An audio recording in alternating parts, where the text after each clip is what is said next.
ஹரஹர சங்கர ஜெய ஜெய சங்கர. ஸ்ரீ மகாபெரிவா திருவடிகளே சரணம். கடும் கஷ்டத்தை அனுபவிக்கிறீளா? கடவுள் உங்களை கைவிட மாட்டார். நம்மள பலருக்கு மனசில் எப்பவும் ஒரு கேள்வி இருந்துகிட்டே இருக்கும். எல்லாரும் நிம்மதியாக தானே இருக்கா?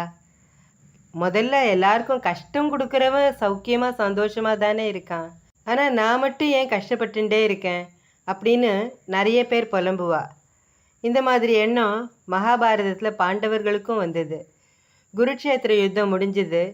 பிதாமகர் பீஷ்மர் அம்பு படுக்கையில் படுத்துட்டு இருந்தார். தை மாத ரத சப்தமி நாளில் இறக்கிறதுக்காக காத்துட்டு இருந்தார். ஒரு நாள் தர்மர் உள்பட பாண்டவர்கள் பீஷ்மரை சந்திக்க வரா. நலம் விசாரித்த பீஷ்மர், உங்கள் லட்சியம் நிறைவேறிடுத்தான்னு கேட்டார். அதுக்கு தர்மன் சிரித்தான். தாத்தா, நாங்கள் தர்மத்தோட பாதையில் தானே நின்னோம். எங்களுக்கு உள்ள பங்கை தர மறுத்து துரியோதனன் ரொம்ப துன்புறுத்தினான். தர்மம் வெல்ல நாங்கள் அடைஞ்ச கஷ்டங்கள் துயரங்கள் உங்களுக்கு தெரியாதா தாத்தா அப்படின்னு கேட்டார். அவ்வளோ கஷ்டங்களை நாங்கள் அனுபவிக்கிறதுக்கு அப்படி நாங்கள் என்ன தான் தப்பு பண்ணினோம்? தவறு பண்ணின துரியோதனன் கடைசி வரைக்கும் சந்தோஷமாக தானே இருந்தான் அப்படின்னு தர்மன் கேட்டான். மற்ற 4 பேரும், ஆமாம் தாத்தா, நல்ல வழியில் நடந்தால் கஷ்டத்தை தான் அனுபவிக்கணும் போல இருக்கு. அதுக்கு என்ன காரணம் தாத்தா அப்படின்னு கேட்டா. பீஷ்மர் சிரிச்சுட்டு பதில் சொன்னார். பேர குழந்தைகளே, நீங்கள் வாழ்க்கையில் சொல்ல முடியாத கஷ்டங்களை அனுபவிச்சுட்டு தான் இன்றைக்கி வெற்றி பெற்றிருக்கீங்க. இதை நான் மறுக்கலை. ஆனால் இவ்வளோ கஷ்டங்கள் வந்தப்போ கூட நீங்கள் நிம்மதியை இழக்கலை. நீங்கள் அதர்ம பாதையிலேருந்து மாறவே இல்லை.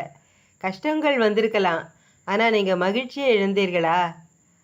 13 வருஷம் வனவாசம் இருந்தப்போ கூட நீங்கள் மகிழ்ச்சியாக தான் இருந்தீர்கள்.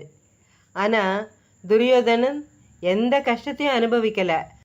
ஆனால் அவன் நிம்மதியாக இருந்தானா? கொஞ்சம் யோசிச்சு பாருங்க.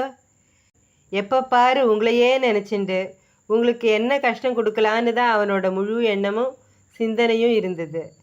துரியோதனனால் உங்களுக்கு கஷ்டம் வந்தப்போல்லாம் உங்களை கிருஷ்ண பரமாத்மா காப்பாற்றினார். நல்ல எண்ணங்களோடு நீங்கள் இருந்ததுனால உங்கள் பக்கம் கடைசி வரைக்கும் கடவுள் இருந்தார். ஆனால் துரியோதனன் பக்கம் கடவுள் ஒரு நாள் கூட இருந்ததில்லை. நல்லவர்களை ஆண்டவன் சோதிக்கிறது அவளோட திறமையை வெளியில் கொண்டு வரத்துக்கு தான், இந்த உலகத்துக்கு பிரபலப்படுத்துறதுக்கு தான்.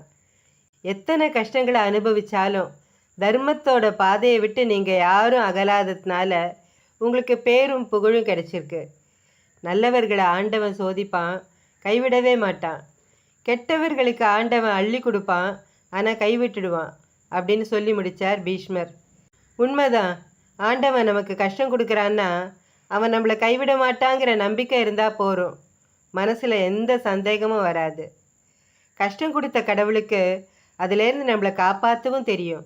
அந்த நம்பிக்கை இருந்துட்டா போகிறோம். நாம் வாழ்க்கையில் எல்லாத்தையும் ஜெயிச்சுடலாம்.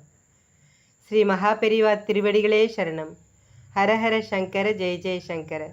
காஞ்சி சங்கர காமகோட்டி சங்கர.